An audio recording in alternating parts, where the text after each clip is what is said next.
and that was a cheerful ending to Raw, wasn't it? I'm John Super Ritlin. edgy. Yes, wasn't it? I'm John Ritlin. This is... The Terminator. This is Raw. What are you calling this one? Edge Antonio. There. Because every goddamn 5 minutes we had to be reminded that Edge returned at the Rumble. But see, Chris, they had to show us the alternate camera footage, which if they fucking fired Kevin Dunn and the goddamn Sun, they wouldn't have to worry about fucked up. Aha! Yeah, get rid of Kevin Dunn. Seriously.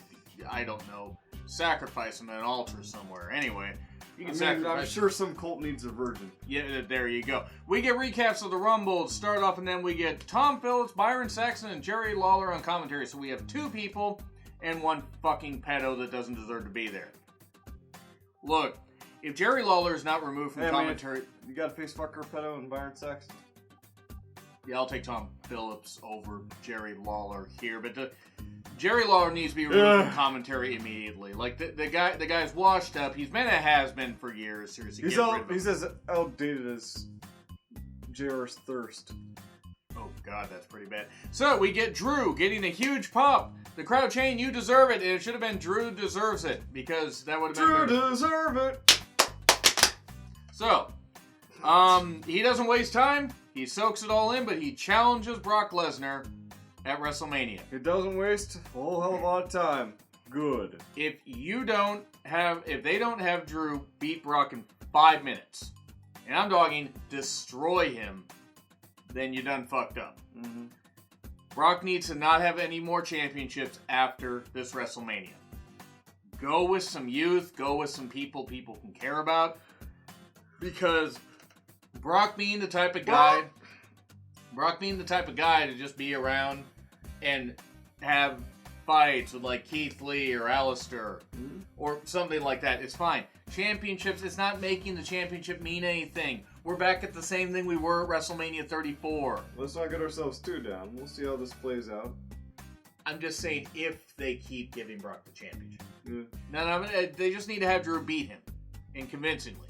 So, he's offering a Claymore party, which is better than a Super Kick party because Drew still has all his hair.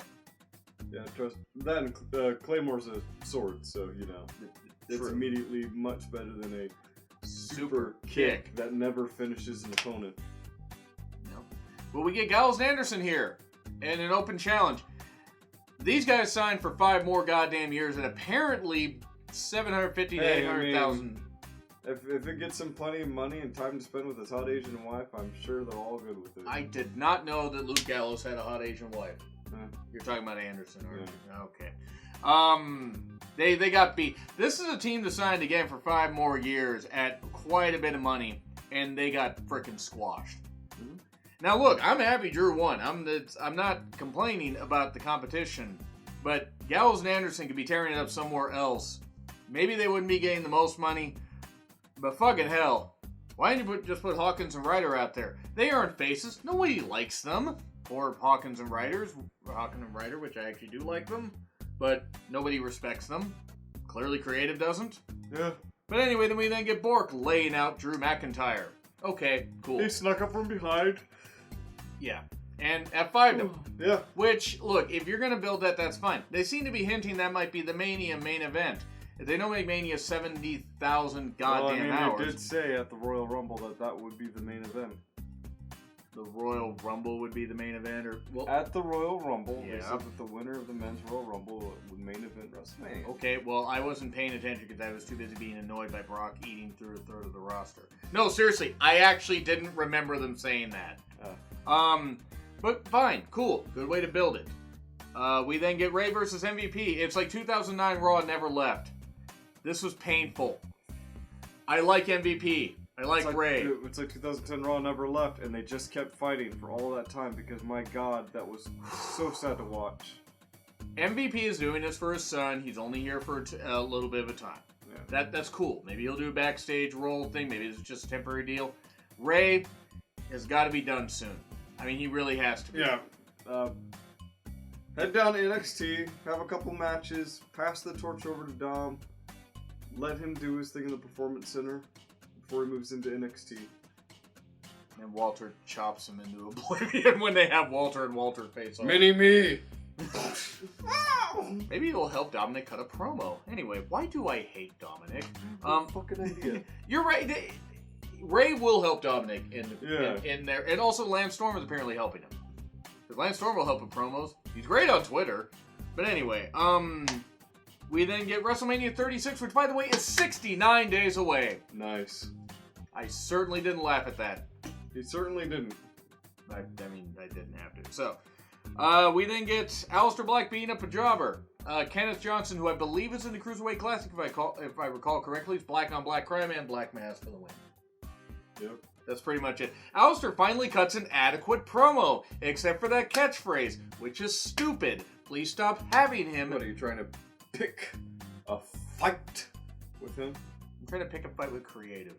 Whoever came up with that is stupid. If it's Heyman, well, Heyman's already stupid. Finally, a promo where he seemed to not be so scripted until that tagline. He's done waiting for people to pick a fight with him, and he's going to pick fights with people. This is what he should have been doing about 5 years ago, except probably about 6 months ago. But keep with it, and we can get invested in this. Seth Rollins and Buddy Murphy versus Owens and Joe. The promo at the beginning of this segment was fucking hilarious. Yeah. Seth Rollins, after Samoa Joe kind of accused him of, bullshitting. It's like, are you calling me a liar? Yes. And then Owens said before that he still talks too much, and he didn't really say much of anything. But he's like, well, wait a second. Why are you so confident? Why do you want to fight us? Oh, wait, that's right. AOP is going to come out. They're going to do this and everything. Well, oh no, AOP's back there, and they accuse it of being a pre-recorded promo, pre-recorded footage and everything. They're going to come right back out. Oh, they're in your private dressing room? Well, thanks, Seth. Now we don't have to look for them. And then the Viking Raiders jump in there. Okay, here's my complaint about this. These are two legit tag teams that are brawling backstage while two makeshift tag teams fight over the tag team championship. Makes sense to me. Does it? Does it? Wait, sorry, what? I zoned out for a moment. What happened? Does this right? Does this actually make sense? What does? I just went over the makeshift team thing. Oh, yeah, that completely makes sense. Look, guys. Vince, just admit you hate tag team wrestling. Get rid of the Raw Tag Team Championships and just have a tag team championship go between the two brands. If you hate tag team championship or tag team wrestling that much, just do that. Because seriously, it's painful. And it's not that Rollins and Buddy don't work well. It's not that Joe and Owens don't work well. Joe, though, spiked himself. Yeah, on a dive. Pretty bad. Hopefully he's okay. I did see footage. Pretty bad. Hopefully his ankle's okay. Hopefully he's okay. Yeah.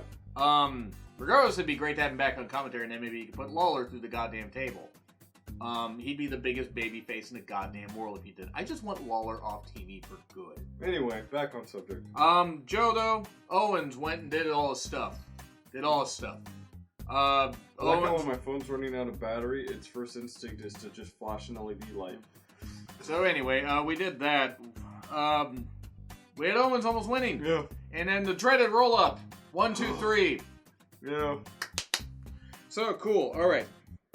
I will say this, that so far, Raw has actually not been that bad. Becky, No, not at all. It's been pretty damn swell. I mean, the Ray versus MVP match was sad to watch, but other than that, it's been good. Yeah. We then get Becky saying, I'm really on a whole different level, coming off as very heelish. Mm-hmm. No Shayna Baszler here. That was disappointing. But cool. And then we get to the U.S. We get to Humberto Carrillo versus Andrade U.S. title match. A lot of flippy shit. We get Jerry comparing Humberto Carrillo. Right. We get Jerry comparing Humberto to Bieber, except Humberto has not abused any women and also has talent. So, Zelina causes it. We get that. We get the moonsault from Humberto, and then we get Zelina. Fantastic match. Yeah. We get Zelina causing a DQ. Yep. Which doesn't make sense given the info that we find out a little bit later, which we'll get into. So this feud continues. But Humberto lays out Andrade with a concrete spot, the DDT. Yes. The concrete. And Zelina apparently is incapable of stopping this.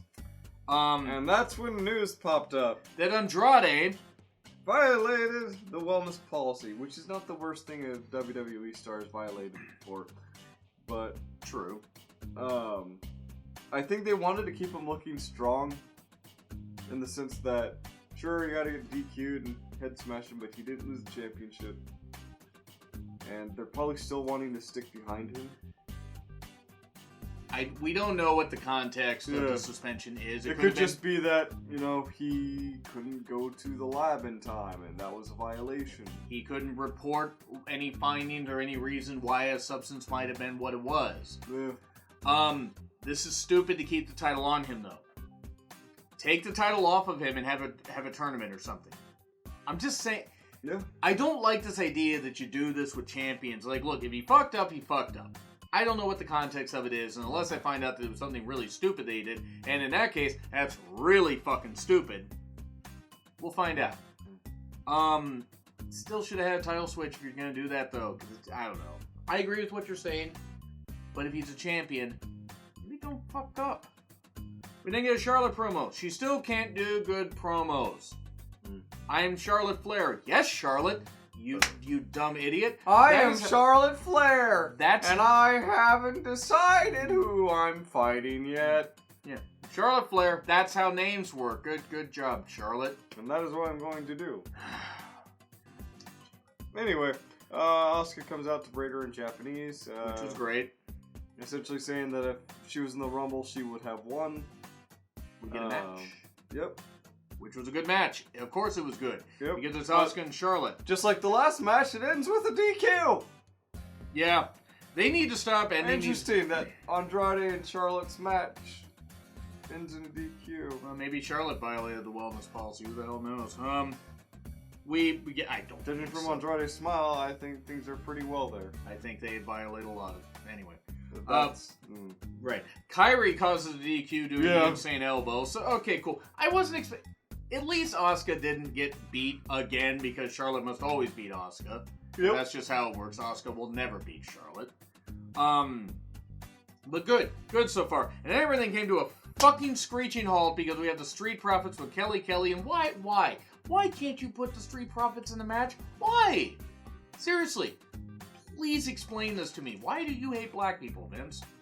I think in this case they had a lot to cover, like the 20-30 minutes dedicated to Edge up until his promo spot.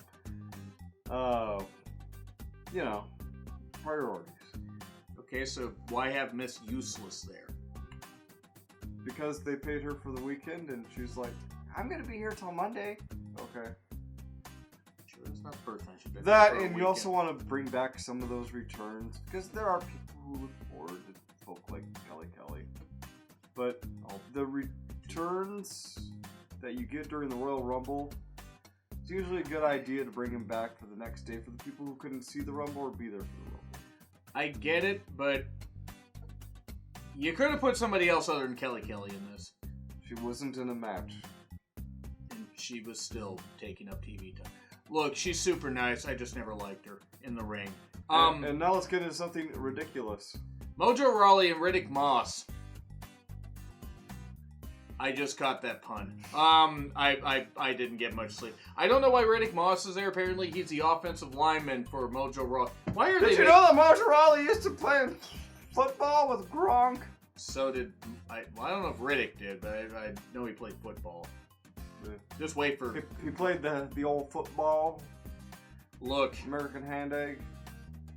Stop trying to make me care about Mojo Rawley. The man has about as much personality as a freaking gnat has a brain. So, just, good lord. He says, oh, you're going to have to go through me, and then he beats No Way Jose in a few seconds. And then Truth comes out dressed as a cheeseburger, wins the title, and then loses it right back. Get rid of this title. Get rid of this. Get rid of this. You fucking idiots. This is where the show really went downhill for me. And it didn't get much better. Because we had Liv versus Lana. We're putting Lana in the ring. Look, Lana deserves no death threats and no injury. I don't care about this feud anymore. I don't know if you do. I don't. Personally, I could do without it. Cheating storylines are so early 2000s, late 90s, 80s. Yeah. Lashley and Rusev... In other words, it's decades old, and there are people born today who never saw any of the old cheating plot lines. There are also people that were born... Yeah, there were also people born recently that apparently think more wrestling needs to be fun. Look, there's fun, this isn't fun. Guys, like, if you're going to be on my Twitter telling me wrestling needs to be more fun, come at me with something that's fun. This isn't. Lashley and Rusev are banned from ringside. Liv finally beat that freaking skank, and hopefully she's not allowed in the ring again. And I know she's playing one, but Lana annoys me. Lana doesn't deserve to be in the ring. Liv deserves so much better than this. You already fucked up her goddamn return. What the fuck are you doing? I'm not saying Liv's gonna be a world beater, but for fuck's sake, you hyped this up for weeks. Get Lana off of TV, give her some acting classes, which ain't gonna fucking help. Get her a dialect coach to teach her how to do a Russian accent consistently. Get her an acting coach and drop the Russian accent, period. I'm just saying, we all know that the Russian accent is done. Yeah, but she's still gonna roll with it because that's what's expected of her because she's called the Ravishy Russian. And you can't just drop your accent on a dime. Kofi. Yeah, right. Look. Liv at least won. Thank God. Liv deserves better than this, even though she's not a world beater. I'm not saying she's fantastic. But Lana does not deserve the spotlight. She's fucking horrendous. At least Sable knew when to get the fuck out of the ring. So, Roman... When you're complimenting Sable. No, she knew her place, and it wasn't in the ring, and Lana should know that. Know your place, you dumb bitch. Anyway, Roman versus... She's terrible. Roman versus a jobber. Again, why? Why? Please. That was a blink and you miss it, just done and dusted. You let Luke Harper go, but you keep this walking 6'8" pile of ginger shit out here. Okay, fine. Finally, Raw ends on a good note. That's done with the rants. Raw ends with Edge's Raw return, and he is emotional as fuck. And I don't blame him. I mean, good for him. Good for him. He deserves this. His face says it all. No, we're not doing the clap thing. I hope not. He doesn't know how long he'll be back, but he hopes the fans come on this ride with him. Anyway, hi, I'm mature. Anyway, good stuff. One Randall Keith Orton appears from out of nowhere. Yes, well, actually, the entranceway. Out of nowhere. Right. Raid RKO reunion. Maybe we should bring it back and then RKO. Yes. And then brought in some chairs and yeah. Teased putting a chair around his neck. Thank God they didn't do that. Mm-hmm. Even though, yes, if he's cleared, Orton's safe enough, as you put, even though Orton's been unsafe before. Got beaten down so hard he hit the radar. Ooh, God star.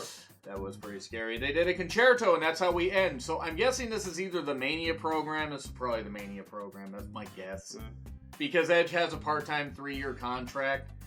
And if they're going to have him against Edge, or have Edge against Orton, good idea. Mm-hmm. Despite any of the bullshit, including letting Lana anywhere near a ring or a microphone, and a couple things, I will say that this Raw was a lot more good than bad. I will also... totality of it. B minus. B minus. Yeah. B minus or B positive. The decision is yours. But there's a poll right up here. Somewhere around here. Yeah, right there. Yeah, right about there. You can grade along with us and let us know what you think. Or leave a comment down below. Hit the like button. Hit subscribe. Hit the bell. Do all that stuff. I'm going to be back with more reviews tomorrow. Yes. I actually have to work a different shift, so I'll have AEW Dynamite and NWA Power up early. Dynamite we should be reviewing. Maybe. We'll see. And we'll see what happens. Anyway, a lot of reviews this week. SmackDown, though, want to make mention really quickly. SmackDown will not be reviewed on time because we're going to be at an indie wrestling show.